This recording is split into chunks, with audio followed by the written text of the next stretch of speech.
ॐ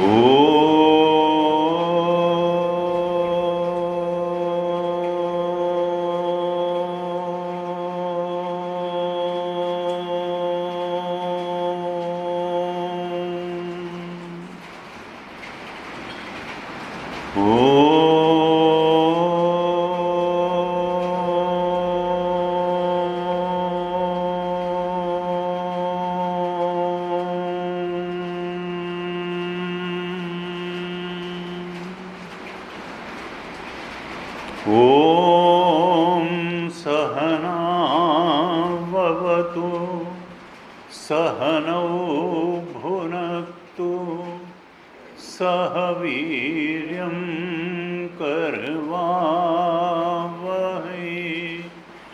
तेजस्विनावधीतमस्तु मा विद्विषावहै।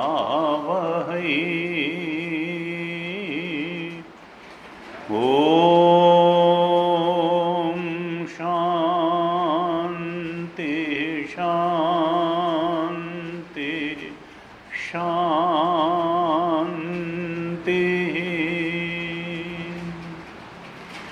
सदाशिवसमारम्भां शङ्कराचार्यमध्यमाम् अस्मदाचार्यपर्यन्तां वन्दे गुरुपरम्पराम्।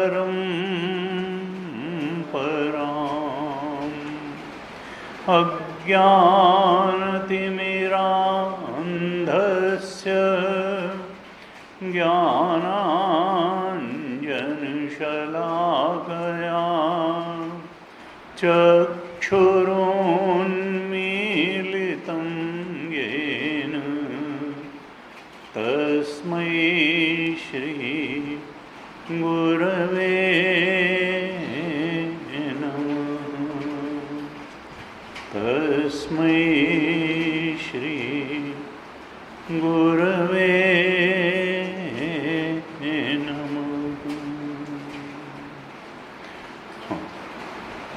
ध्यान श्लोकों को पाठ करेंगे। ओम पार्थाय प्रतिबोधितां भगवता नारायणेन स्वयं व्यासेन ग्रथितां पुराणमुनिना मध्ये महाभारतम् अद्वैतामृतवर्षिणीं भगवतीम् अष्टादशाध्यायिनीम् अम्ब त्वामनुसन्दधामि भगवद्गीते भवद्वेषिणीं। नमोऽस्तु ते व्यासविशालबुद्धे फुल्लारविन्दायतपत्रनेत्र येन त्वया भारततैलपूर्ण प्रज्वालितो ज्ञानमयः प्रदीपः प्रपन्नपारिजाताय स्तोत्रवेत्रैकपाणये ज्ञानमुद्राय कृष्णाय गीतामृतदुहे नमः। सर्वोपनिषदो गावो दोग्धा गोपालनन्दनः पार्थो वत्सः सुधीर्भोक्ता दुग्धं गीतामृतं महत्। वसुदेवसुतं देवं कंसचाणूरमर्दनं देवकी परमानन्दं कृष्णं वन्दे जगद्गुरुं कृष्णं वन्दे जगद्गुरुं।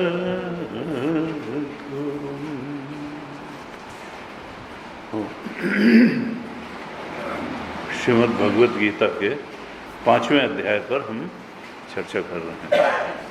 कुछ श्लोकों का पाठ करते हैं, उसके बाद चर्चा करें। आप दोहराइए। अथ पंचमोऽध्यायः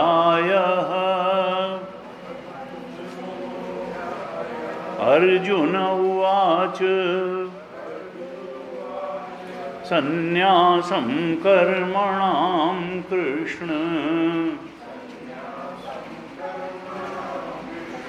पुनर्योगं च शंससि यच्छ्रेय एतयोरेकम् तन्मे ब्रूहि सुनिश्चितम्। श्रीभगवानुवाच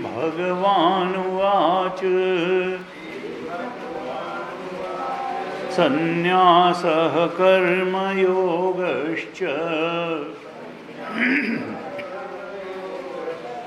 निःश्रेयसकरावुभौ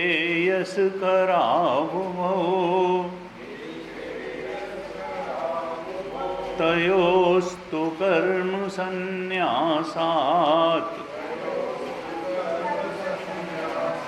कर्मयोगो विशिष्यते। ज्ञेयः स नित्यसन्न्यासी यो न द्वेष्टि न काङ्क्षति निर्द्वन्द्वो हि महाबाहो सुखं बन्धात् प्रमुच्यते। सांख्ययोगौ पृथक् बालाः प्रवदन्ति न पंडिताः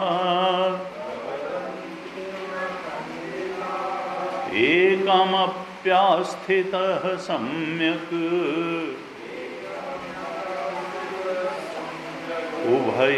उभयोर्विन्दते फलम्। यत्साङ्ख्यैः प्राप्यते स्थानम् तद्योगैरपि गम्यते। एकं साङ्ख्यं च योगं च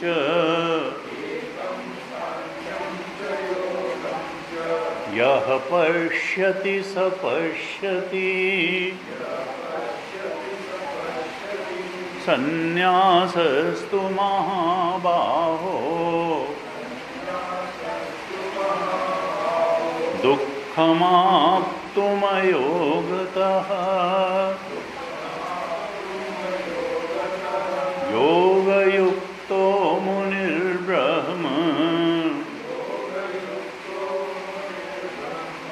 न चिरेणाधिगच्छति।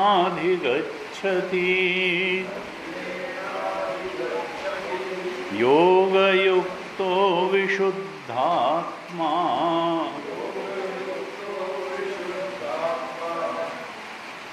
विजितात्मा जितेन्द्रियः सर्वभूतात्मभूतात्मा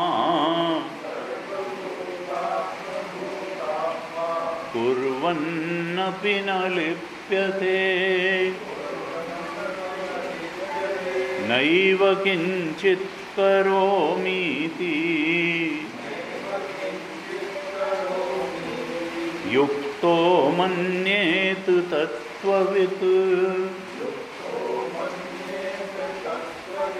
पश्यन् शृण्वन् स्पृशन् जिघ्रन् अश्नन् गच्छन् स्वपन् श्वसन् प्रलपन् विसृजन् गृह्णन् उन्मिषन् निमिषन्नपि इन्द्रियाणि इन्द्रियार्थेषु वर्तन्त इति धारयन् ब्रह्मण्याधाय कर्माणि संगं त्यक्त्वा करोति यः लिप्यते न स पापेन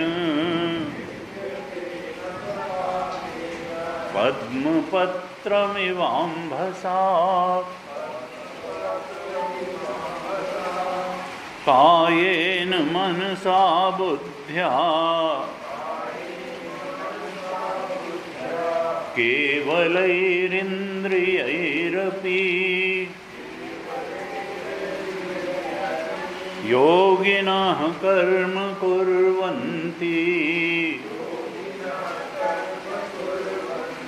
संगं त्यक्त्वात्मशुद्धये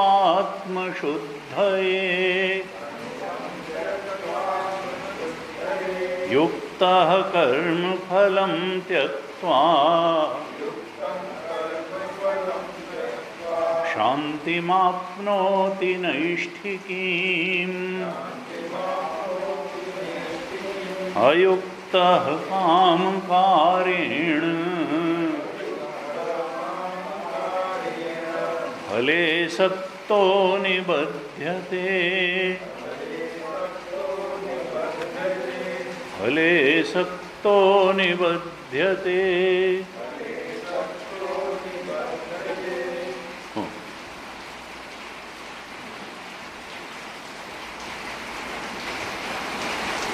भगवान गीता में अर्जुन को और अर्जुन के माध्यम से हम सभी को जीवन के चरम और परम लक्ष्य आत्मज्ञान, आत्मबोध, परम सत्य, परम आनंद, इसी की ओर बढ़ाना चाह रहे हैं।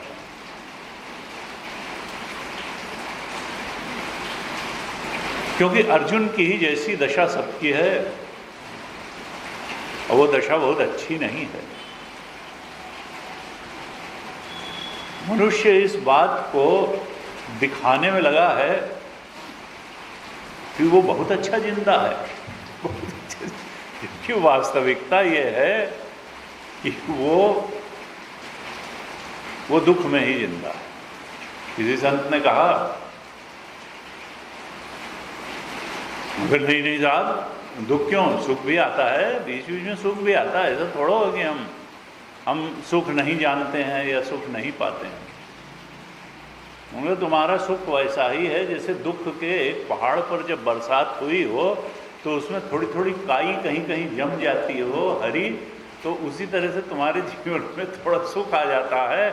और जब वो काई जमती है तो तुम उस पर उछलना कूदना नाचना शुरू करते हो कि देखो हम कितने सुखी हैं। इतने सुख से आदमी का काम चलता नहीं है और इसीलिए वो कुछ और बनने की दौड़ में लगा रहता है। अगर हम जहाँ हैं वहीं सुखी होते तो फिर कुछ और बनना नहीं चाहते। लेकिन जिंदगी खत्म हो जाती है, आदमी कुछ वो पाना चाहता है जो वर्तमान में उसको मिला हुआ नहीं। अब कहीं वो पैसा पाना चाहता है, कहीं संबंध पाना चाहता है, कहीं धन पाना चाहता है, कहीं अभी से बेहतर स्वास्थ्य पाना चाहता है, लेकिन कुछ न कुछ चाहता जरूर है। क्योंकि जो कुछ मिला हुआ है उसमें वो उस तृप्ति का अनुभव नहीं कर पा रहा है उस संतोष और सुख का अनुभव नहीं कर पा रहा है जिसकी चाहत गहरी से गहरी उसको है। ये जो कुछ और बन जाने की दौड़ है, वो ही इस बात का प्रमाण है कि वर्तमान में वो सुख, वो शांति, वो तृप्ति, वो संतोष उपलब्ध नहीं है जिसकी उसको तलाश है। लेकिन फिर एक मान्यता बना ली गई कि भाई दूसरों के कंपैरिजन में हम अगर ज़्यादा कुछ हमारे पास है तो ये मान लिया जाएगा कि हम सुखी, और जैसे सब कर रहे हैं वैसे ही करो, जैसे सब कर रहे हैं वैसे करो, और वैसे ही करने में जो दूसरों से आगे निकल जाए उसके लिए ये मान लिया जाएगा कि ये सुखी है, वो हो और चाहे न हो। इस बात पर कोई प्रश्न चिन्ह मत खड़ा करो कि जो दूसरों से आगे निकल गया है उसकी असली हालत क्या है, इस बात पर कोई प्रश्न चिन्ह मत लगाओ। लेकिन धन की दौड़ में जो औरों से आगे निकल गया, मान लो कि ये सुखी है। पद की दौड़ में जो औरों से आगे निकल गया, मान लो कि ये सुखी है। इसी प्रकार से जिसके बच्चे बहुत अच्छे पद पे पहुंच गए हों, मान लो कि वो सुखी है। मान्यताओं के आधार पर हमने सुख की परिभाषा खड़ी कर ली, और अगर तुम वाकई सुखी होते तो फिर जहाँ खड़े हो उसके आगे बढ़ने की ज़रूरत ही क्या थी? वहीं रहते और कुछ बनने और कुछ पाने की दौड़ ही खत्म हो गई होती। लेकिन वास्तविकता तो यही है कि तुम जहाँ पर हो, जैसे हो, जो कुछ भी तुमने पाया है उसमें तुम सुखी नहीं हो। लेकिन अब तुम्हारी दिक्कत क्या है कि तुम जो बिल्कुल मूल प्रश्न है दुख से मुक्ति का, उसको हल ही नहीं करना चाहते हो। और हल तब करो जब पहले तुम्हारा अहंकार ये स्वीकार करे कि वो सुखी नहीं है। अहंकार कहता है कि हम अपनी हार स्वीकार नहीं करेंगे। अहंकार कहता है कि हम सजाएंगे अपने आप को, हम संसार की बहुत सारी चीज़ों को पा करके अपने आप को सजाएंगे और इस तरह से हम सुखी होंगे। शास्त्र कहता है तुम इस अहंकार को जितना जितना गलित करोगे उतना उतना तुमको वास्तविक सुख की अनुभूति होगी, क्योंकि सुख तो आत्मा का धर्म है, सुख तो तुम्हारा स्वरूप है। ये अहंकार जो है ये तो सुख में बाधक बन के बैठा हुआ है। इसको सजा सजा के तुम जितना बढ़ाओगे उतना तो तुम सच्चे सुख से दूर होते जाओगे। ये अहंकार त्यागने की वस्तु है, ये अहंकार सजाने की वस्तु नहीं है। लेकिन ये अहंकार कहता है कि न, इस बात को तो तुम कभी स्वीकार ही मत करना। इसलिए हम कभी इस बात पर विचार ही नहीं करते कि हमको वास्तव में चाहिए क्या, हमको चाहिए क्या। और जो सच्ची और अच्छी बात बताने की कोशिश करता है, हम कई बार उससे झगड़ा करने को भी तैयार हो जाते हैं। जिसको प्यास लगी होगी वो पानी पीने की तरफ जाएगा, जिसको भूख लगी होगी वो खाना खाने के लिए निश्चित रूप से जाएगा। जो दरिद्रता से ग्रस्त है वो थोड़ा धन कमाएगा तो नहीं दरिद्र सम दुख जगवाही। लेकिन हम दुखी हैं इसलिए दुख से मुक्ति की तरफ जाते हैं। लेकिन दुख से मुक्ति के लिए हम सोचते हैं कि दरिद्रता से दूर करने में तो धन समर्थ है, लेकिन जिस सुख, संतोष, तृप्ति की तलाश है उसको देने में धन समर्थ है नहीं। क्यों? क्योंकि सुख जो है वो अंदर की चीज है। मंतु ज्योत स्वरूप है अपना रूप पहचान। ये अहंकार हमारे वास्तविक सुख यानी हमारे आत्म सुख और हमारे बीच में बाधा बनकर के खड़ा हुआ है। और इसलिए जो सुख का रास्ता है वो त्याग और वैराग्य से होकर के जाता है।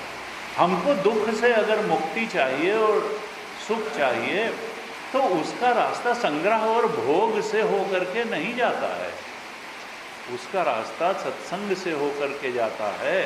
संत मिलन सम सुख जग माही। ठीक है, दरिद्रता के निवारण की सामर्थ्य धन में है, लेकिन परम सुख, तृप्ति, संतोष देने की सामर्थ्य धन में नहीं है। लेकिन हमने एक मान्यता बना ली कि औरों को धन कमाने में जब हम पीछे छोड़ देंगे तो हम ज़्यादा सुखी हो जाएंगे, पढ़ाई लिखाई में औरों को पीछे छोड़ देंगे, पद प्राप्त करने में औरों को पीछे छोड़ देंगे तो ज़्यादा सुखी हो जाएंगे, जबकि उससे कुछ होने ही वाला है। सच्चे सुख का रास्ता, दुख से मुक्ति का रास्ता, तृप्ति का, शांति का रास्ता त्याग और वैराग्य से ही हो करके है, संग्रह और भोग से हो करके नहीं है। त्यागेन एके अमृतत्वम आंशु। श्रुति का वाक्य है कि त्याग से हो करके ही अमृतत्व की प्राप्ति होती है, अमृत समान सुख की प्राप्ति होती है। लेकिन व्यक्ति कई बार इस बात को समझ नहीं पाता है, समझ भी ले तो स्वीकार नहीं कर पाता है, और स्वीकार भी कर ले तो उस रास्ते चलने में उसको परेशानी का अनुभव होता है। क्यों? क्योंकि अगर 70 साल में ये बात समझ में भी आ गई तो अहंकार इस बात को स्वीकार ही नहीं करता कि सारी जिंदगी अगर हमने संग्रह और भोग में लगा दी तो हम गलत रास्ते चले, और इसलिए वास्तव में तो चले ही नहीं। हो सकता है जहाँ के तहाँ खड़े रहे, और नहीं तो थोड़ा पीछे भी हटे, थोड़ा पीछे भी हटे। अपनी असफलता को अहंकार स्वीकार नहीं करता, इसलिए वो कहता है कि हम इन सब बातों को नहीं सुनेंगे। अब जैसे ऐसे बीत गई वैसे ही 10-15 साल और सही हम, लेकिन हम बेटर लेट देन नेवर। अगर हम इस बात को समझ लें तो साधना और मूल्य और मान्यताएं अगले जन्म में भी साथ जाएंगी। और यहीं पर वेदांत कहता है कि देखो, मान्यताओं से काम नहीं चलने वाला है। मान्यता कुछ भी बनाई जा सकती है, लेकिन निश्चयात्मिका बुद्धि एक ही होती है, प्रमा एक ही होती है। कोई अग्नि को देवता मान सकता है, कोई देवता नहीं मान सकता है, ये मान्यता है। लेकिन अग्नि को उष्ण जानना होगा, और जिसने अग्नि को उष्ण जान लिया वो फिर अग्नि से खिलवाड़ नहीं करेगा, वो उसको छुएगा नहीं। बच्चे कई बार जा करके बिजली के सॉकेट में उंगली घुसेड़ते हैं, लेकिन बड़ा आदमी जानता है कि करंट लगेगा और परेशानी होगी तो वो नहीं डालता है। क्यों? क्योंकि उसकी प्रमा निश्चित है कि ये नुकसान की चीज़ है और ये तो जान लेगी। तो प्रमा ऐसी चीज़ है जो एक बार अगर निश्चयात्मिका बुद्धि बन जाए तो फिर उसको मानने न मानने का कोई विकल्प नहीं रह जाता है। प्रमा को तो धारण ही करना पड़ेगा। प्रमा तो आपका पीछा ही नहीं छोड़ेगी। अगर सत्य के बारे में एक निश्चयात्मिका बुद्धि बन गई और सत्य को तक पहुँचने के मार्ग के बारे में एक प्रमा बन गई, तो उसका फिर त्याग करना आपके वश की बात नहीं है, क्योंकि बुद्धि सत्य पक्षपाती नहीं होती है। बुद्धि ने अगर एक बार जान लिया कि आत्मज्ञान के बिना संसार में ढूंढने से वो सुख, तृप्ति, संतोष नहीं मिलेगा, तो फिर तो वो आत्मा की तरफ बढ़ेगा। हर वो बात जीवन में करेगा जिससे संसार में डूबना ना हो, बल्कि भगवान में डूबना हो, जिससे आत्मबोध की तरफ बढ़ना हो। और हमारे ऋषियों ने कहा धर्म भी यही है, जिससे हम अपने अंतरंग ब्रह्म स्वरूप की तरफ बढ़ते हों, वही धर्म है। और जिससे हम जिन भी बातों से उससे दूर जाते हों, वो सब अधर्म की बातें हैं। उस योग का कोई मतलब नहीं है जो आत्मा परमात्मा ब्रह्म की तरफ बढ़ाने वाला न हो। उस ज्ञान का भी बहुत मतलब नहीं है जो आत्मा की तरफ बढ़ाने वाला न हो। तुलसी बाबा ने लिखा, जोग कुजोग और ज्ञान अज्ञानु, जह नहीं राम प्रेम परधानु। वो योग जो है कुयोग है, जहाँ पर कि उन राम जी का, आत्म तत्व का, ब्रह्म तत्व का प्रेम बढ़ता न हो जिस योग से, उस परम सत्य से की ओर जिससे बढ़ना ना हो, उसके प्रति भक्ति ना होती हो, प्रेम ना होता हो, उसके तरफ बढ़ने की प्रेरणा जिससे ना होती हो, वो योग नहीं है, वो कुयोग है।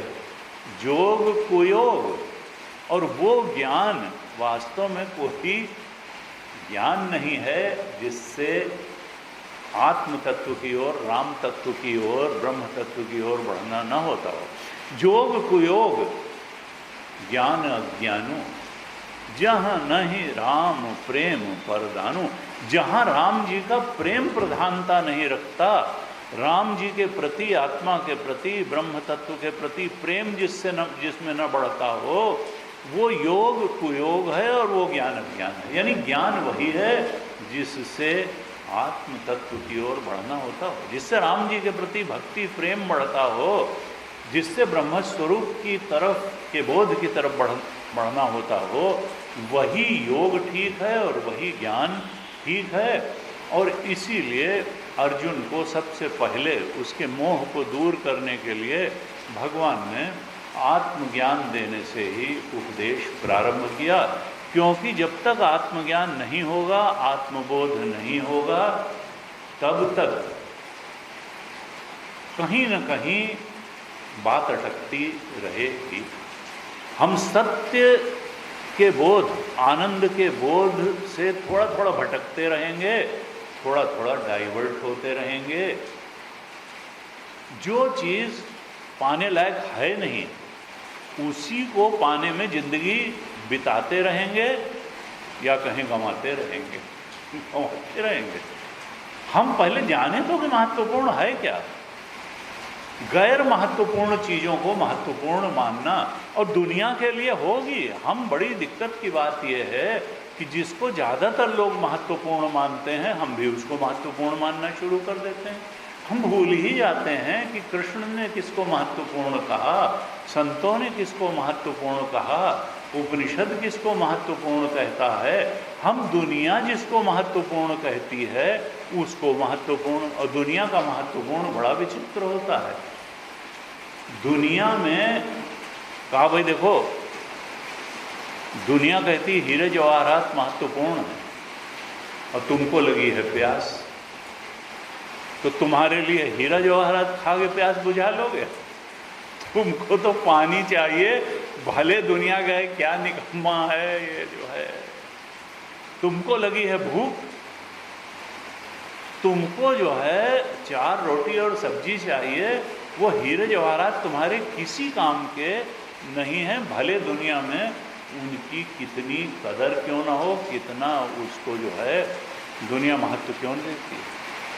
तुमको तो ये देखना है कि भाई तुम्हारा जीवन कहाँ है।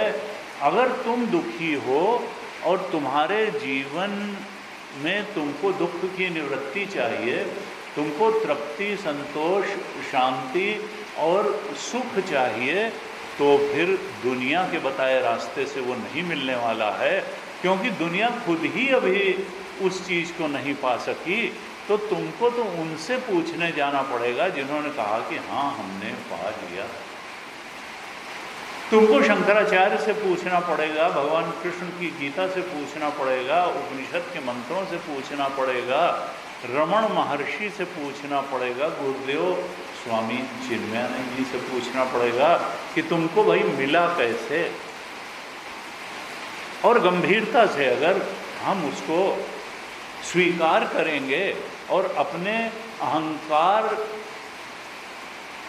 को बीच में नहीं आने देंगे, क्योंकि अहंकार कहेगा सुनना मत, सुनना मत, क्योंकि ये तुम्हारे जिंदगी की दिशा ही बदल देंगे, तुम्हारी मान्यताओं को ही बदल करके रख देंगे, तुम्हारे लिए नए लक्ष्य निर्धारित कर देंगे। और वो स्वीकार करने के लिए अहंकार तैयार नहीं होता। ये कहेंगे कि अहंकार को सजाने की जरूरत नहीं है। जिनको तुमने महत्वपूर्ण माना, जिन बातों को तुमने सत्य माना, जिन बातों को तुमने सुखद माना, ये कह देंगे कि वो बातें सुखद हैं ही नहीं। और जब सुखद नहीं हैं, फिर ये भी कहेंगे कि वो बातें महत्वपूर्ण भी नहीं हैं।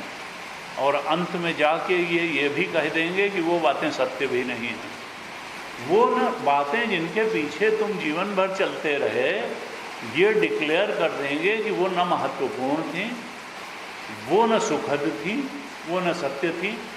तो फिर तुम क्या करोगे? उनका कि तुम करोगे ये कि उन सब बातों को छोड़ करके अब उस बात के पीछे पड़ोगे जो महत्वपूर्ण भी है, जो सुखद भी है और जो सत्य भी है। और उसको उन सब बातों से आसक्ति का त्याग करके पाया जाता है जो इनमें अभी तक तुमने आसक्ति करके रखी हुई है।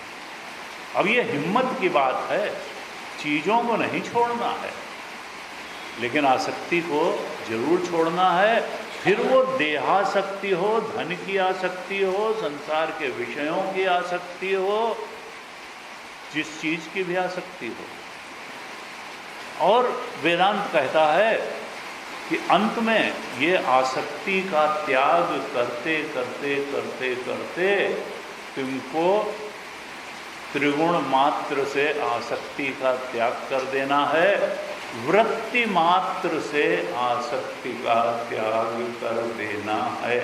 जब वृत्ति मात्र से आसक्ति का त्याग कर दोगे तो फिर केवल त्याग करने वाला बचेगा, चेतन मात्र बचेगा, तुम ही बचोगे और तुम्हारा स्वरूप ही सच्चिदानंद है। ये जो वृत्ति से तादात्म्य करके और वृत्ति के विषयों को तुमने सत्य भी माना, महत्वपूर्ण भी माना और सुखद भी माना, ये न वृत्ति सत्य है न वृत्ति के विषय सत्य हैं। सत्य तो इनका अधिष्ठान और प्रकाशक तुम्हारा आत्मा है। अगर तुम इससे असंग हो जाओ, इनसे आसक्ति का त्याग कर दो, ध्यान की गहराइयों में करो, फिर खुले आंख से भी करो, तब जाकर के तुमको तुम्हारे चरम और परम लक्ष्य मुक्ति यानी आत्मा का ही नाम मुक्ति है की प्राप्ति हो जाएगी। लेकिन आसक्ति का त्याग करना पड़ेगा। इसी त्याग की बात उपनिषद कहते हैं कि त्यागेन एके अमृतत्वम, त्याग से यानी आसक्ति के त्याग से, संग के त्याग से, असंग शस्त्रेण दृढ़ेन छित्त्वा। अब हमको देखना ये पड़ेगा, और ये बात जल्दी पचती नहीं है, पच भी जाए तो हमारा अहंकार इसको स्वीकार नहीं करता, कि जो वृत्ति है और वृत्ति से जाना जाने वाला जो ज्ञान है वो आत्मज्ञान नहीं। आत्मा को कभी वृत्ति के घेरे में ला करके नहीं जाना जा सकता है। संसार के विषय ही वृत्ति के घेरे में आते हैं। इसलिए ये बुद्धि वृत्ति से या कहें बुद्धि से जितनी भी चीजें जानी जाती हैं ये सत्य नहीं। ये संसार को ही जाना जाता है बुद्धि से। बुद्धि के दायरे में संसार ही आता है। जागृत का संसार भी आता है और स्वप्न का संसार भी आता है। सृष्टि दो ही जगह तो होती है, सुषुप्ति में तो कोई सृष्टि होती नहीं है। जागृत की सृष्टि को जागृत की बुद्धि से जान लिया जाता है और स्वप्न की सृष्टि को स्वप्न की बुद्धि से जान लिया जाता है, लेकिन तुरीय को बुद्धि से नहीं जाना जाता है। स्वप्न में चूंकि सुषुप्ति में कोई वृत्ति ही नहीं रहती है, वृत्ति लीन हो जाती है, इसलिए वहाँ सृष्टि भी लीन हो जाती है और वहाँ हम कुछ नहीं जानते, केवल आनंद रहता है, अज्ञान रहता है। और जागने के बाद हम कहते हैं कि मैं सुख से सोया। ये जो वृत्ति ज्ञान है ये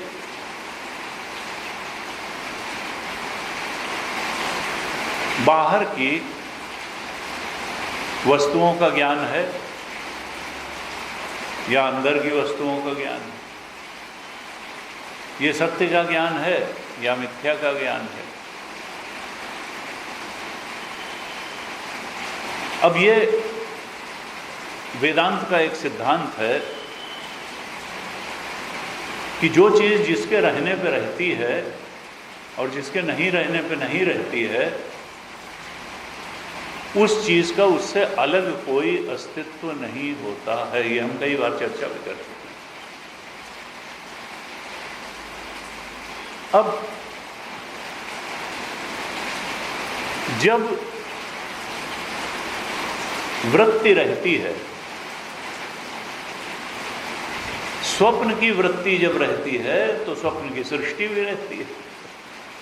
जब जागृत की वृत्ति रहती है तो जागृत की सृष्टि भी रहती है। और ये दोनों वृत्तियां जब लीन हो जाती हैं सुषुप्ति में, तो वहाँ न जागृत की सृष्टि रहती है न स्वप्न की सृष्टि रहती है। यानी ये दोनों ही सृष्टियां वृत्ति सापेक्ष हैं। वृत्ति के रहने पर, जागृत की वृत्ति रहने पर जागृत की सृष्टि रहती है, स्वप्न की वृत्ति रहने पर स्वप्न की सृष्टि रहती है। और जब ये दोनों ही जागृत और स्वप्न की वृत्तियां लीन हो जाती हैं तो इन दोनों की सृष्टियां भी लीन हो जाती हैं डीप स्लीप में, और वहाँ कोई सृष्टि नहीं रहती है। अर्थात ये दोनों ही सृष्टियां वृत्ति सापेक्ष हैं। वृत्तियों के रहने पर रहती हैं और नहीं रहने पर नहीं रहती हैं। इसका मतलब क्या है कि ये जो चीज़ जिसके रहने पे रहती है और नहीं रहने पे नहीं रहती है, उसका उससे अलग कोई अस्तित्व नहीं होता है।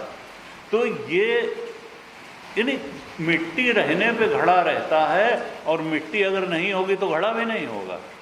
रस्सी के रहने पर प्रतीयमान सर्प रहता है, अगर रस्सी नहीं होगी तो सर्प भी नहीं होगा।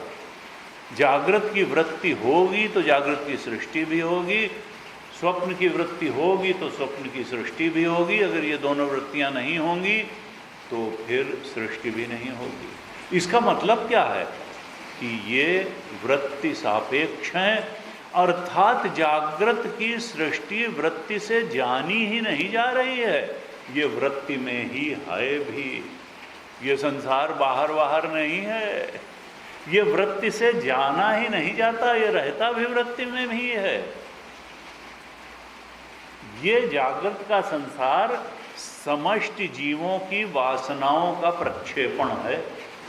जैसे स्वप्न हमारी वासनाओं का प्रक्षेपण था और ये तो जागने के बाद मालूम पड़ा कि स्वप्न की सृष्टि बाहर नहीं हमारे अंदर थी, ऐसे ही ये जागृत की सृष्टि वृत्ति के अंदर है। लेकिन जैसे सोते समय जो स्वप्न दृष्टा था उसको लगता था कि ये स्वप्न की सृष्टि बाहर है, ऐसे ही जागृत में जागृत दृष्टा को लग रहा है कि ये स्वप्न, ये जागृत सृष्टि बाहर है, जबकि वास्तविकता यही है कि ये वृत्ति के अंदर है।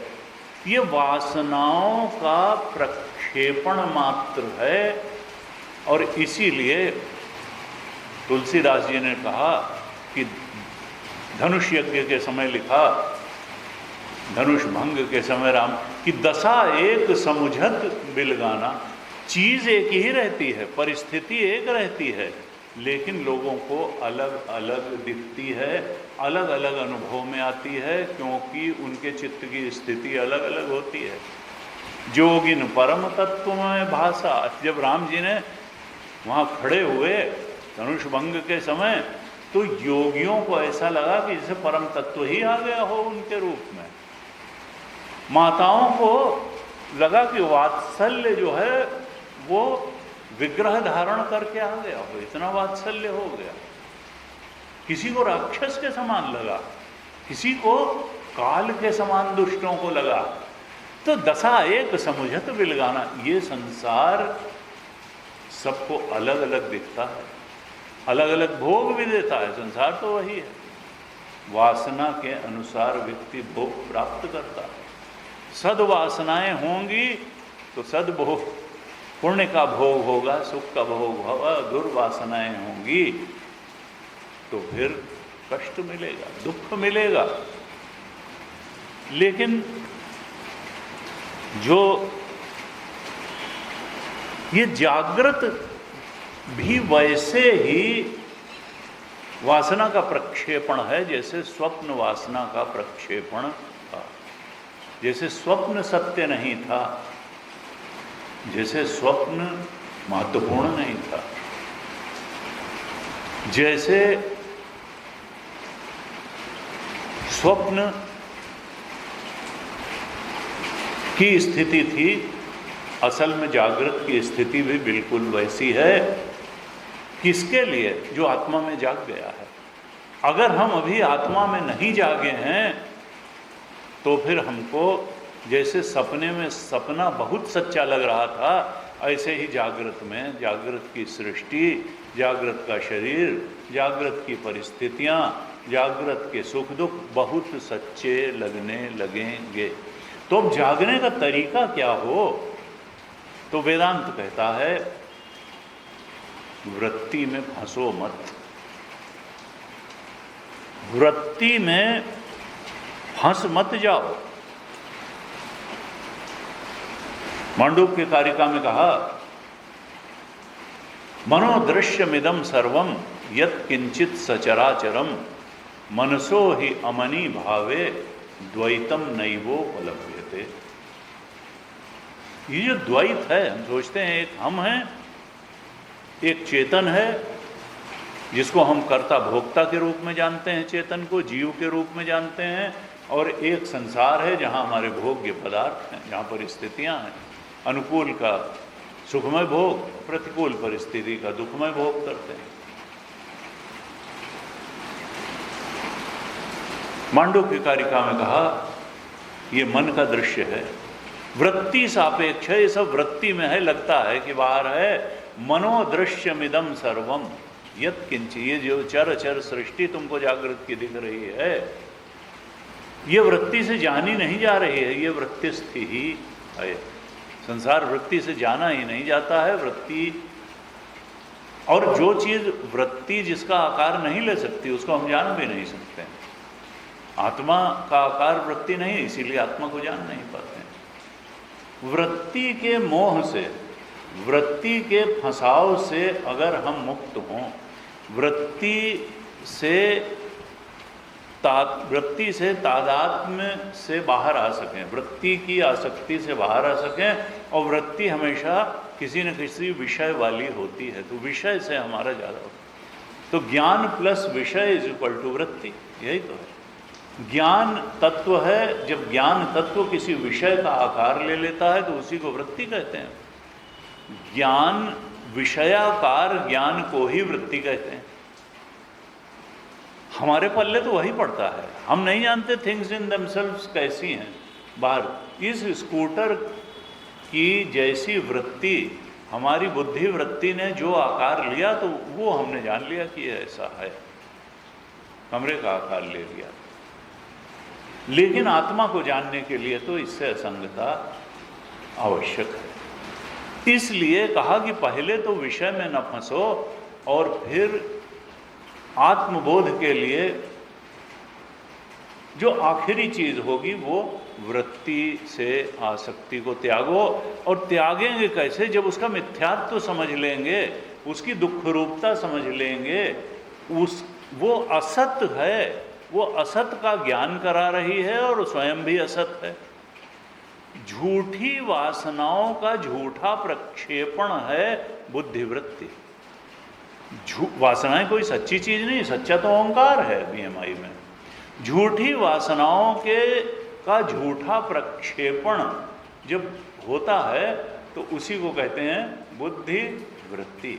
हम प्रक्षेपण को ही सत्य मान के बैठ जाते हैं और इसलिए आत्मसत्य से वंचित रह जाते हैं। इसलिए बार बार कहा जाता है कि वासनाओं से ऊपर उठो, इच्छाओं से ऊपर उठो, कामनाओं से ऊपर उठो। यदा सर्वे प्रमुच्यन्ते कामा येस्य हृदयश्रिताः अथ मर्त्यो अमृतो भवति अत्र ब्रह्म। तुम अपने ब्रह्म स्वरूप में तभी जा पाओगे जब तुम जान लो कि तुम झूठे और प्रक्षिप्त बातों को बहुत सत्य, महत्वपूर्ण, सुखद मान करके उनके पीछे पड़े हुए हो। और इसके लिए जो सच्चा है, सुखद है, महत्वपूर्ण है, वो उसकी तुमको कोई खबर ही नहीं मिल पा रही।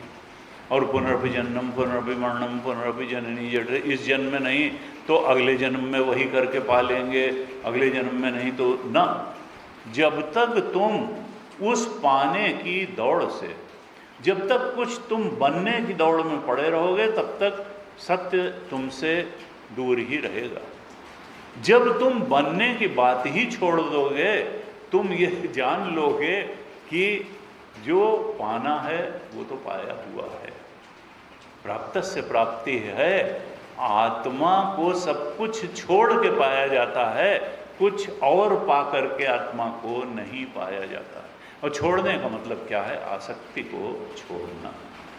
वृत्ति मात्र से जब आसक्ति का व्यक्ति त्याग करता है, जब वृत्ति मात्र से और वृत्ति के विषयों को झूठ जान लेता है, वासनाओं द्वारा प्रक्षिप्त जान लेता है और वासनाओं को भी झूठ जान लेता है और बुद्धि से जानी जाने वाली हर बात को झूठ जान लेता है, और जो बुद्धि का भी अधिष्ठान और प्रकाशक शुद्ध चेतन है उसी को अस्तित्ववान जान लेता है, उसी को सत्य जान लेता है, तब उसके आनंद स्वरूप को भी जान लेता है, उसके चेतन स्वरूप को भी जान लेता है, उसके सत्य स्वरूप को भी जान लेता है।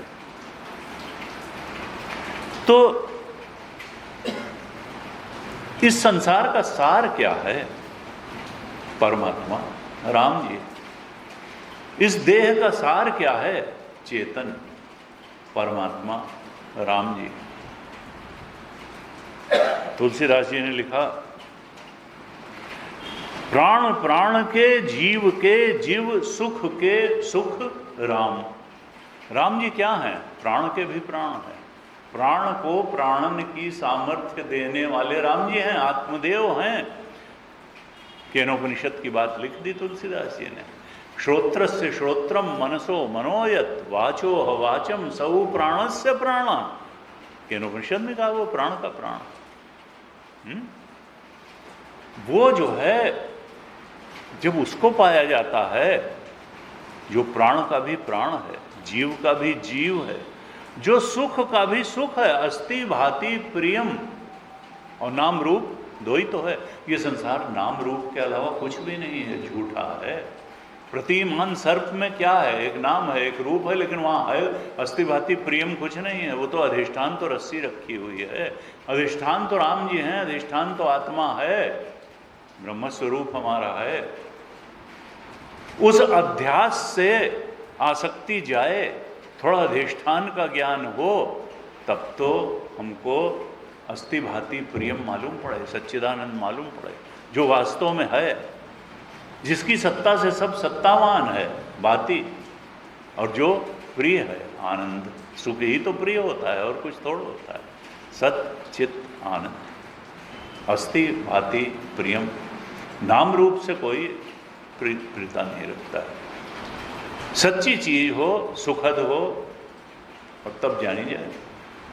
बेहोशी में अगर बहुत कुछ सुख मिल भी जाए तो वो सुख है। सुख तो हमेशा ज्ञानात्मक होता है, जाना ना जाए तो क्या सुख,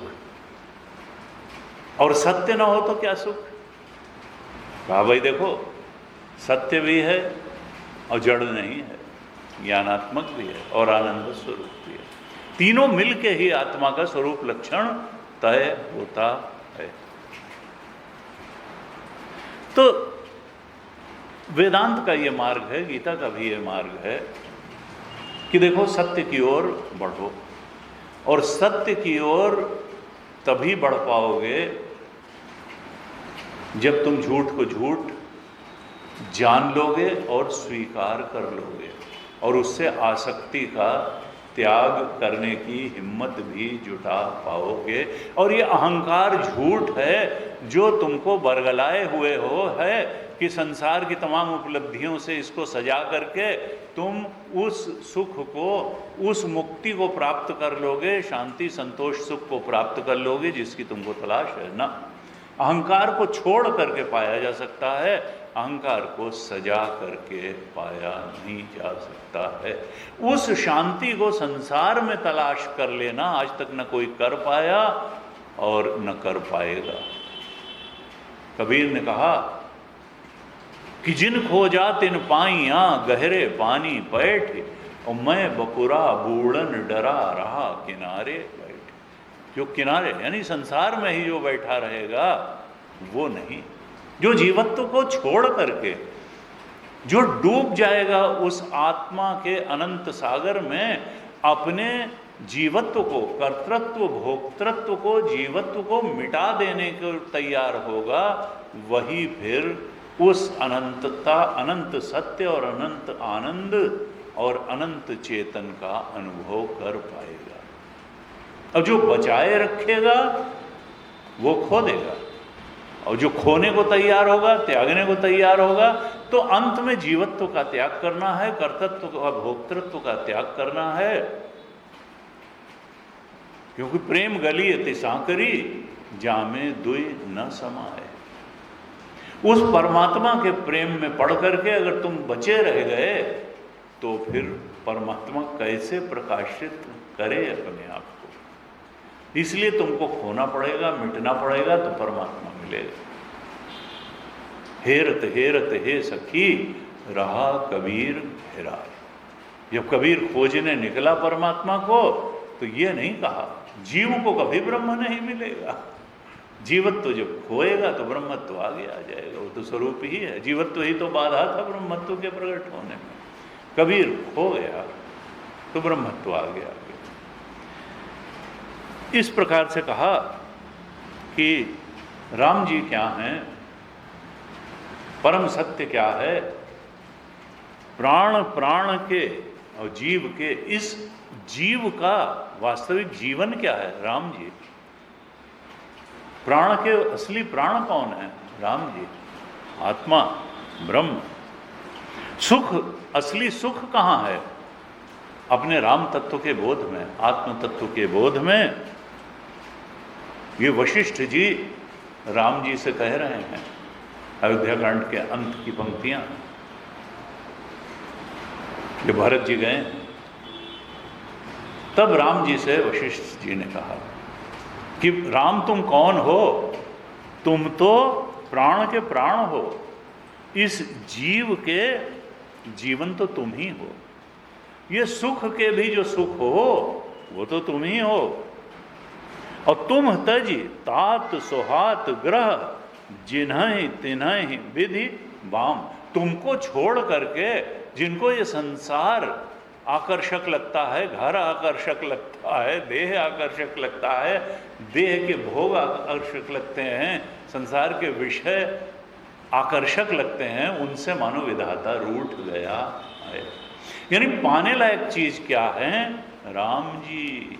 राम जी पाने लायक हैं, प्राण के प्राण जो हैं, सुख के जो सुख हैं, पाने लायक हैं। हमारे शास्त्रों का यही है, और बाकी चीज़ें काम चलो। तुम जैसा प्रारब्ध लेके आए होगे तो कोई ये नहीं कि हमको सबसे पीछे हर लाइन में खड़ा होना है, लेकिन अगर हर लाइन में हम आगे नहीं भी खड़े हो पाए तो इसमें कोई परेशानी की बात नहीं है। कोई हर लाइन में आगे नहीं हो सकता है। अमिताभ बच्चन को एक बार कहा गया कि भाई आप इंडस्ट्री में नंबर 1 हैं। उसने कहा मुझे बड़ा आश्चर्य होता है क्योंकि मैं कभी किसी फील्ड में नंबर 1 रहा ही नहीं, और मुझे जो है वो कभी ये नहीं ख्याल था कि मैं कभी किसी बात में नंबर 1 भी हो सकता हूँ। तो मुझे बड़ा अचंभा होता है कि मैं नंबर 1 कैसे हो गया। अब ठीक है, वो अपना उनका भाग्य था और उनका कर्म भी था कि नंबर 1 हो गए एक चीज़ में। लेकिन अगर कहीं पुनीत ईश्वर का मुक्का और तगड़ा पड़ गया होता तो जो है कब का जो है पता चलता है एक और हीरो की युवावस्था में ही जो है। तो यहाँ कुछ नहीं कह सकते हैं जो है क्या है। अब वो तो पर्दे पर चाहे हीरो पीटे विलेन को, अब वो पुनीत ईश्वर फिजिकल मैच तो आप उसको नहीं कर सकते, कराटे एक्सपर्ट। तो यहाँ पर ये कहा कि संसार ठीक है, लेकिन संसार में असफलता से मनोमालिन्य हो जाना और संसार में बहुत सफल होने से अपने को सफल मान लेना, ये बात शास्त्र सम्मत नहीं है। मनुष्य और किसी प्राणी के जीवन का आकलन इस आधार पर नहीं होगा, लेकिन मनुष्य के जीवन का आकलन इसी बात पर होगा कि वो आत्म तत्व की ओर कितना बढ़ा, वो परमात्म तत्व की ओर कितना बढ़ा। मनुष्य के जीवन की सफलता और असफलता का जो मापदंड है वो यही है। संसार में कितना कुछ उसने जुटाया, ये सफलता असफलता का मापदंड मनुष्य के लिए नहीं हो सकता है। मनुष्य के लिए तो जीवन का मापदंड यही होगा कि वो आत्म तत्व की ओर, राम जी की ओर, परम सत्य की ओर, परम आनंद की ओर, परम चेतन की ओर कितना बढ़ा, उसके लिए उसने कितना प्रयास किया, कितना सार्थक प्रयास किया, त्याग का कितना सार्थक प्रयास किया, और उस परम सत्य की ओर बढ़ने का कितना प्रयास किया। उसी के लिए कर्मयोग है, उसी के लिए सांख्य योग है, ज्ञान योग है, उसी के लिए भक्ति योग है, उसी के लिए ध्यान योग है, उसी के लिए सारी साधनाएं हैं। और ये कैसे होगा? एक अज्ञान है, अपने बारे में अज्ञान है, संसार के बारे में अज्ञान है, भगवान के बारे में अज्ञान है। क्योंकि सत्य 3 नहीं होते। संसार का जो सत्य है तुम्हारा भी वही सत्य है, भगवान का भी वही सत्य है, और वही परमात्म तत्व है, वही सच्चिदानंद है। ज्ञान से जब अज्ञान का नाश होगा, बस तब वो जो सबसे ऊंची बात हो सकती है वो मुक्ति तो हमारा स्वरूप ही है, उसको कहीं से लाना नहीं है। ये जो हम अध्यास को सत्य माने बैठे हुए हैं, इस अध्यास में जो सत्यत्व बुद्धि है, इसका नाश तभी हो सकता है जब अधिष्ठान का ज्ञान हो। वेदांत का यह भी बड़ा एक दृढ़ सूत्र है कि अधिष्ठान ज्ञान से ही अध्यास का नाश हो सकता है। जब तक हमने रस्सी को रस्सी नहीं जान लिया, तब तक लाख कोई कहे कि सांप नहीं है, हम डरते रहेंगे और जाएंगे नहीं पास। तो अधिष्ठान ज्ञान तो होना ही चाहिए। आत्म तत्व का ज्ञान होगा तभी हमको दृढ़ता से ये बोध हो पाएगा कि जागृत उतना ही झूठा था जितना स्वप्न झूठा था। ये तीनों अवस्थाएं जो हैं वो तो तुरीय पर वैसे ही खेल रही थीं जैसे रस्सी पर प्रतिमान सर्प खेलता है, जैसे किरणों में, मरीचिका की किरणों में जल खेलता है, जैसे आकाश में नीलिमा खेलती है, ऐसे ही उस तुरीय ब्रह्म तत्व, आत्म तत्व, राम तत्व, कृष्ण तत्व पर ये तीनों अवस्थाएं खेल रही थीं, और वो राम तत्व, कृष्ण तत्व हमारा स्वरूप ही था। लेकिन हम उधर पीठ किए हुए थे, उसकी तरफ से उदासीन थे, उसका हमको अज्ञान था, इसलिए अवस्थाएं ही हमको सच्ची लग रही थीं। स्वप्न की सृष्टि सच्ची लग रही थी, कभी जागृत की सृष्टि सच्ची लग रही थी, और कभी डीप स्लीप में पाया गया सुख सच्चा लग रहा था। तो अज्ञान का नाश हो, लेकिन ये कब होगा? जब अंतःकरण शुद्ध होगा। हमने चर्चा की कई बार, जब तक सात्विक अंतःकरण नहीं होगा, निर्मल अंतःकरण नहीं होगा, तब तक ये ज्ञान न तो ग्रहण होगा और न ठहरेगा। इसलिए, और अंतःकरण को सात्विक बनाने के लिए गीता का जो मार्ग है, गीता प्रतिपादित जो मार्ग है अंतःकरण को शुद्ध सात्विक बनाने का, वो कर्मयोग का मार्ग है। वो कर्मयोग का मार्ग है जिससे वैराग्य दृढ़ हो जाएगा। और कर्मयोग कोई 10 मिनट की पूजा नहीं है, कोई आधे घंटे की पूजा नहीं है। कर्मयोग जो है 24 घंटे किए जाने वाले कर्मों को पूजा के फूल बना करके भगवान के चरणों में अर्पण करने का नाम है। यानी हमारी पूरी दिनचर्या, हमारा पूरा महीना, पूरा जीवन भगवान को अर्पित होना चाहिए, तब जाकर के अंतःकरण शुद्ध पवित्र निर्मल बनेगा और हम इस ज्ञान को धारण करने लायक बनेंगे। ऐसे नहीं चलेगा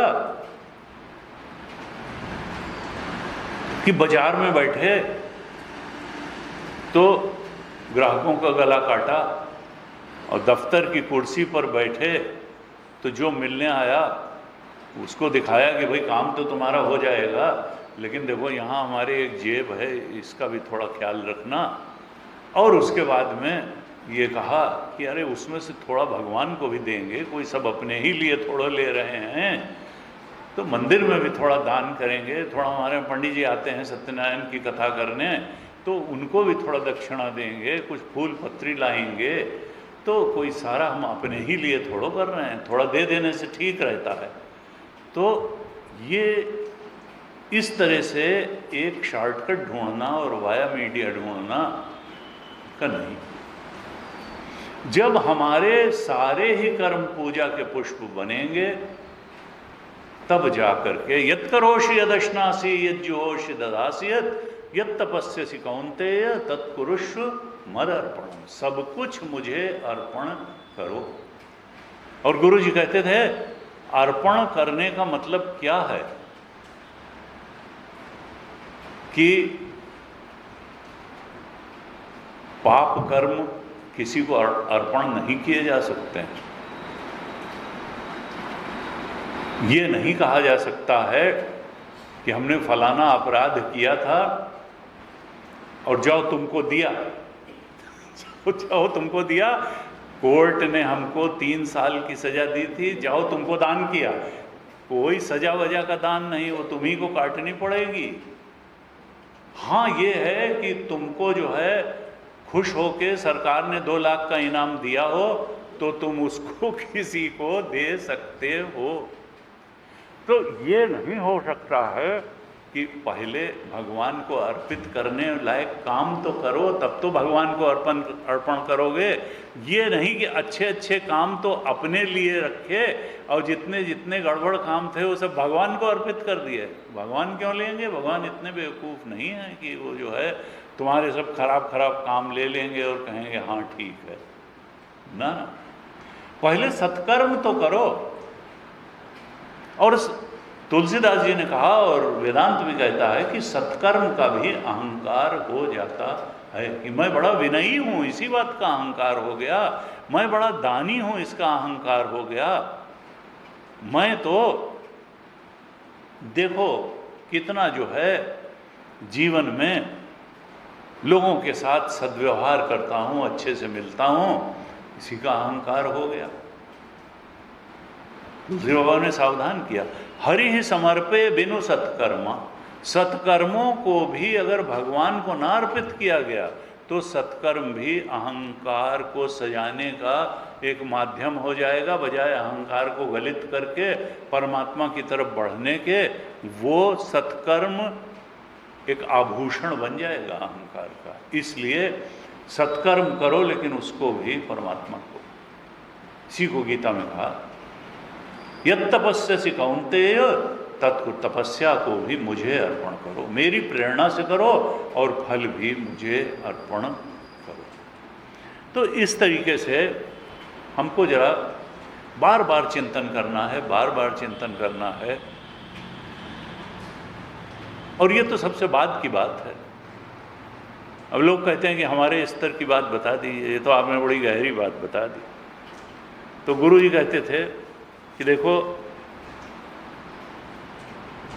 जब हम मेडिकल कॉलेज में जाते हैं, इंजीनियरिंग कॉलेज में जाते हैं, किसी साइंटिफिक ऑर्गेनाइजेशन में जाते हैं, तो वहाँ जिस ढंग से मैथमेटिक्स के इक्वेशन बताए जाएंगे, हम उसी ढंग से, हम ये नहीं कहते हैं कि चुटकुला सुना सुना के हमको, लेकिन जब अध्यात्म की बात आती है तो हम प्ले स्कूल के बच्चे बन जाते हैं और हम कहते हैं हमको इंटरेस्टिंग बना के जरा बताइए। जब साइंस को इंटरेस्टिंग बना के नहीं पढ़ाया जाता, मेडिकल साइंस को, इंजीनियरिंग को,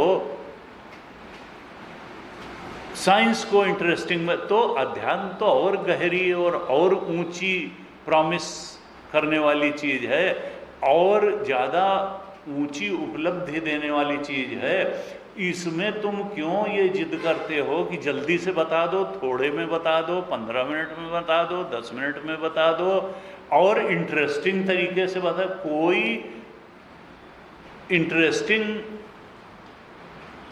तरीके से संसार की भी गहरी बात, वहाँ जाओ और इसरो में जो है पता चले कि सब लोग नाच कूद में लगे हैं और चंद्रयान चला भी गया, तो ऐसा तो नहीं होगा। बहुत गंभीरता पूर्वक एक एक कैलकुलेशन करना पड़ेगा, रात रात जाग करके, और एक पूरी टीम वर्क के साथ, तब जा करके उपलब्धि होगी। और यहाँ जो सबसे ऊंची उपलब्धि है आत्मबोध की, उसके लिए लोग प्ले स्कूल की बच्चे की तरह जिद करते हैं कि नहीं नहीं सरल करके बता दीजिए। सरल तो है ही है, कठिन तुम हो, कठिन तुम्हारा अप्रोच है, क्योंकि तुम छोड़ने को नहीं तैयार हो। यहाँ तो जो चीज़ कहीं कुछ बाहर नहीं भेजना है, कहीं लाना नहीं है, तुमको अपने कठिनता को छोड़ना है। तो इससे ज़्यादा सरल क्या है कि जो चीज़ पानी है वो पाई हुई है, इसमें तो कहीं कुछ करना है नहीं, करना छोड़ना है, आसक्ति का त्याग करना है और आत्मा को पाना। इससे ज़्यादा सरल क्या हो सकता है? लेकिन चूंकि तुमने मिथ्या धारणाएं पकड़ के रखी हैं, तुम सत्य से बचने का सारा उपाय करके बैठे हुए हो, इसलिए तुमको जो सबसे सरल बात है वो सबसे कठिन लग रही है। त्याग का रास्ता सरल है, क्यों? क्योंकि ये बात समझ में आ जाए कि ये परमानंद देने वाला रास्ता है, ये परम सत्य देने वाला रास्ता है, त्याग का रास्ता, तब हमको सरल लगेगा। हमको तो ये लगता नहीं संसार परम सत्य है, संसार परम आनंद दे देगा, और हम कुछ करके कुछ पा करके संसार में वो पा लेंगे जिसको शांति सुख तृप्ति पाने की बात है, वो पा नहीं पाया, कोई नहीं पा पाया। गुरु जी कहते थे जिस पोजीशन में जाके तुम सोचते हो कि हमको वो मिल जाएगा, उस पोजीशन को बहुत लोग अचीव कर चुके हैं। तो जरा जाके आराम से उनसे पूछो कि क्या तुमको मिल गया, तो कहेंगे नहीं हमको भी कुछ पाना है। मिल नहीं गया किसी को यहाँ तो। जिन खोजा तिन पाइयां गहरे पानी पैठ, जिसने त्याग का रास्ता अपनाया उसने पा लिया, और जिसने संग्रह और भोग का रास्ता अपनाया उसने नहीं पाया, नहीं पाया, नहीं पाया और नहीं पा पाएगा।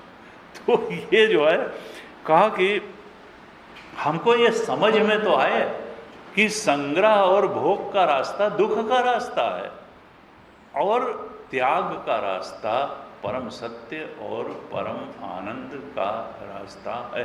तब व्यक्ति बड़े सहज रूप में, सरल रूप में आसक्ति का त्याग कर पाएगा, तब त्याग का पथ चुनेगा, तब संग्रह और भोग का पथ। जब वो देख पाए इस बात को, स्वीकार कर पाए कि ये जो संग्रह और भोग का रास्ता है दुख का रास्ता है, छोटे छोटे सुखों से काम चलने वाला नहीं है। हम दुख के पहाड़ पे बैठे हुए हैं और जाने कब से बैठे हैं और उस सुख को तलाश रहे हैं जिसका दूसरा नाम मुक्ति है। यहां पर कहा कि देखो, भगवान ने सावधान किया कि थोड़ा बहुत कर्मकांड कर लेने से ये बात सिद्ध नहीं होगी। पंडित जी बुला करके और थोड़ा हवन करवा लिया, पंडित जी खुद ही अभी उस बात को नहीं पा सके हैं तो तुमको क्या प्राप्त करा देंगे? ना ज्योतिषी जी नग पहना के करा देंगे, ना पंडित जी हवन करवा के। हम जानते हैं इसे। अब कह दीजिए बहुत गुस्सा हो जाते हैं। हमारे परिचय में उन्होंने कहा, अरे हम 25,000 रुपया लगेगा, नहीं ट्रांसफर हो रहा है, हम हवन करेंगे, शत चंडी पाठ करेंगे, जहां चाहोगे वहां ट्रांसफर हो जाएगा। अच्छा, प्रमोशन 3 बार से रुक रहा है, हम करे देते हैं। हमने कहा अपने लड़के की तो नौकरी न लगवा पाए, तुम्हारा क्या जो है ट्रांसफर और प्रमोशन का? 4 लड़के हैं, चारों वही पंडिताई करके रगड़ रगड़ के जिंदगी काट रहे हैं, उन्हीं की नौकरी लगवा देते। लेकिन नहीं, आदमी भी ऐसा है कि पढ़ा लिखा हो करके जैसे कि सत्य को स्वीकार करने को ही तैयार नहीं है। क्यों? क्योंकि जब हर तरफ से व्यक्ति निराश हो जाता है तब फिर लगता है डूबते को तिनके का सहारा। पंडित जी कुछ कह तो रहे, तो पंडित जी से करा ही लो यार, क्योंकि हमारे पास तो जीवन में और कोई रास्ता है नहीं, पैसे के अलावा हमने जीवन में कुछ कमाया नहीं। तो 25,000 फेंको। और एक तो हमारे जानने वाले थे, उन्होंने कहा कि अच्छा ऐसे वो हैं जो करवा देते हैं। अरे तो बस हमको भी बताइए, हमारी भी एक ज़मीन फंसी है और हम जो है बहुत ज़्यादा परेशान हो चुके हैं, और वो ज़मीन जो है वो खाली नहीं कर रहा है, कब्जा करवा लिया। अगर वो ऐसा कुछ करवा दें तो बताइए पंडितवा को भी 5,000 फेंका जाए। अब देखिए पंडितवा, ये यानी अगर तुम्हारी कुछ आस्था होती, भगवत भक्ति में आस्था होती, पूजा में आस्था होती, तो शायद मंत्र भी असर कर जाता, वो पाठ भी असर कर जाता। लेकिन जब तुम्हारी उस सब विधि विधान में, और ऐसा नहीं उसका कुछ असर भी होता है, और जिनकी श्रद्धा होती है उनमें होता भी है। गुरु जी कहते थे कि जैसे एक वकील है, अच्छा वकील अगर है, आपका मुकदमा अगर लड़ेगा उसने, तो वहाँ ये माना जाएगा कि आप ही लड़ रहे हैं। कोर्ट में जब आपने वकालतनामे पे दस्तखत कर दिया तो अब वो आपके वकील की बात आपकी बात मानी जाएगी, और जीत हार जो होगी वो आपकी होगी, वो वकील की नहीं होगी, वकील की होगी। सजा मिलेगी तो आपको, छूटेंगे तो आप छूटेंगे, वकील को न सजा मिलेगी, वो तो केवल एक है। इसी प्रकार से हमारे यहाँ ये भी मानते हैं कि जब आपने संकल्प ले लिया तो फिर वो जो ब्राह्मणों का समूह है जो पाठ कर रहा है, अब वो उसका जो है उसका कोई लाभ हानि उनको नहीं मिले। जिसने संकल्प लिया है वो एक तरह से वकालतनामे पे दस्तखत है, सारा लाभ जो है उसी को मिलेगा और दूसरे को मिलने वाला नहीं है। इसलिए ऐसा भी नहीं है कि ये भी कर्मकांड जो है ये कोई बिल्कुल उल जुलूल बात नहीं है, ये भी वैदिक है। लेकिन फिर है कि कर्मकांड से आपको आत्मज्ञान नहीं होगा।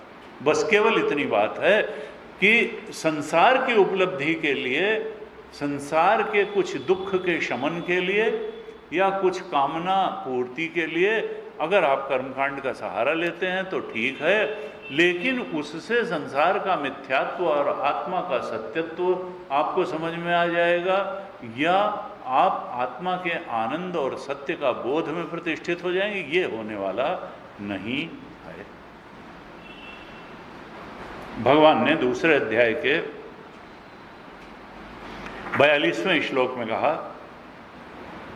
कर्मकांड के लिए, याम इमाम पुष्पिताम वाचम प्रवदंती अविपश्चितः।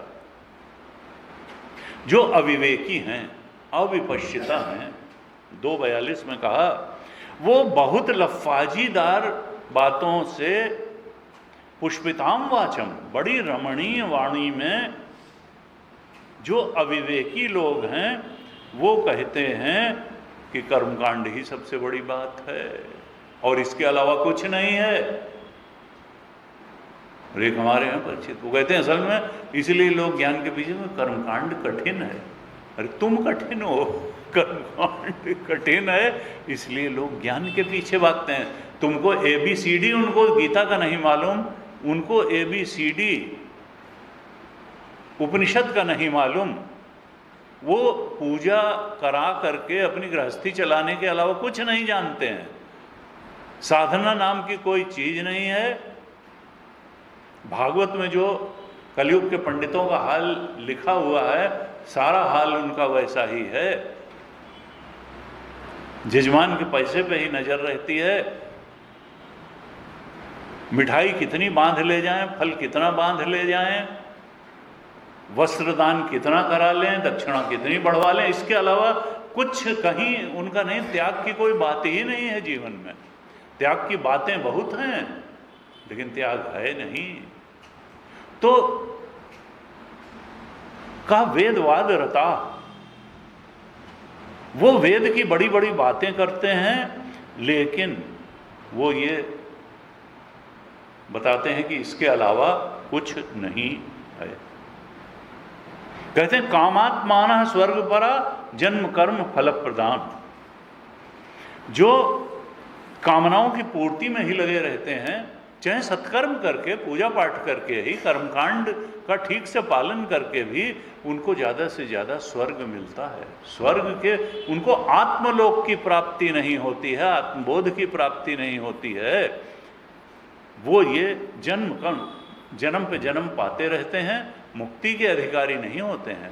उनका वो जो कामनाओं की पूर्ति होती है और वो संसार चक्र में ही पड़े रहते हैं। उनके कर्म अगला जन्म फिर देने वाले होते हैं। क्रिया विशेष बहुलाम, वो बहुत तरीके की क्रियाएं करते हैं। और भोग ऐश्वर्य गतिम प्रति, क्यों? क्योंकि वो भोग और ऐश्वर्य को ही जीवन का साध्य मानते हैं। अच्छा, धन नहीं मिल रहा है, लो ये करा दिया, पुत्र नहीं हो रहा है, ये वाला कर्मकांड करा दिया। भोग और ऐश्वर्य के ही पीछे पड़े रहते हैं। कहा भोग ऐश्वर्य प्रसक्ता नाम तया अपहृत चेतसाम। भोग और ऐश्वर्य ने उनकी बुद्धि को हरण कर लिया, विवेक बुद्धि उनकी चली गई है। भोगैश्वर्य प्रसक्ता नाम तया अपहृत चेतसाम, 2:44 में कहा। और व्यवसायात्मिका बुद्धि समाधो न विधीयते, उनके अंदर ये निश्चयात्मिका बुद्धि हो ही नहीं पाती है कि पाने लायक चीज आत्म तत्व है, आत्म सत्य पाने लायक है। ये भोग और ऐश्वर्य संसार का ये पाने लायक नहीं है। लेकिन उनकी चूंकि बुद्धि हर ली गई है, चित्त हर लिया गया है, वो भोग और ऐश्वर्य में इतने आसक्त हो जाते हैं कि उनकी जो व्यवसायात्मिका बुद्धि है, निश्चयात्मिका बुद्धि हो ही नहीं पाती कि गीता के अनुसार चलो भाई, अगर तुमको सत्य तत्व पाना है, परम आनंद पाना है, मुक्ति पानी है, परम सत्य परम आनंद पाना है, परम सत्य पाना है, परम चेतन को पाना है, तो तुमको कर्मयोग और सांख्य योग, ज्ञान योग को अपनाना पड़ेगा। ये भोग और ऐश्वर्य में प्रसक्त हो करके इस तरीके की चीजों से तुमको दुख से निवृत्ति होने वाली नहीं है और परम सुख की प्राप्ति होने वाली नहीं है। 45वें में कहा भगवान ने त्रैगुण्य विषया वेदाः निस्त्रैगुण्यो भवार्जुन। ये जो कर्मकांड विषयक जो वेद है ये 3 गुणों के अंदर की ही बात करता है और तुमको तो 3 गुणों के पार जो आत्म तत्व बैठा हुआ है उसके बोध तक अपने जीवन को ले जाना है। निस्त्रैगुण्यो भवार्जुन, और निर्द्वंद्वो नित्य सत्वस्थो। तुम तो राग और द्वेष से ऊपर उठ जाओ, सारे द्वंद्वों के ऊपर उठ जाओ। तुम तो नित्य सत्वस्थ हो, अपने चित्त को कर्मयोग द्वारा सतोगुणी बना लो और ज्ञान योग द्वारा सत्वातीत आत्मा को उपलब्ध हो जाओ। निस्त्रैगुण्यो भवार्जुन निर्द्वंद्वो नित्य सत्वस्थो निर्योग क्षेम आत्मवान। तुम तो आत्मबोध को उपलब्ध हो जाओ, वहां जाकर के तुम योग और क्षेम के परे चले जाओगे। इस प्रकार से तो आज तो सामान्य चर्चा हो गई, लेकिन पूरी गीता में भगवान आह्वान इसी बात का करते हैं कि कर्म योग से अंतःकरण की शुद्धि करो और फिर ज्ञान योग से अज्ञान का नाश करो। और अंदर से जो भक्ति योग है, बाहर से वही कर्म योग है, क्योंकि प्रभु परायण कर्म वही करेगा जो प्रभु के महत्व को समझेगा। जो इच्छाओं के ही महत्व को समझता रहेगा वो इच्छा परायण ही कर्म करेगा, प्रभु परायण कर्म नहीं करेगा। इसलिए हमारा हृदय भक्ति से भरा हो, हमारे कर्म कर्मयोग बन जाएं और हमारा ज्ञान आत्मज्ञान के स्तर तक उठ जाए, केवल संसार ज्ञान के स्तर तक न रहे। गीता का यही आह्वान है। हम इसी संकल्प के साथ बढ़ेंगे तो फिर हम परम सत्य परम आनंद मुक्ति की तरफ बढ़ जाएंगे। आज ओम पूर्णमदः पूर्णमिदं पूर्णात् पूर्णमुदच्यते पूर्णस्य पूर्णमादाय पूर्णमेवावशिष्यते। ओम शांति शांति शांति। हरिः ओम श्री गुरुभ्यो नमः। हरिः ओम।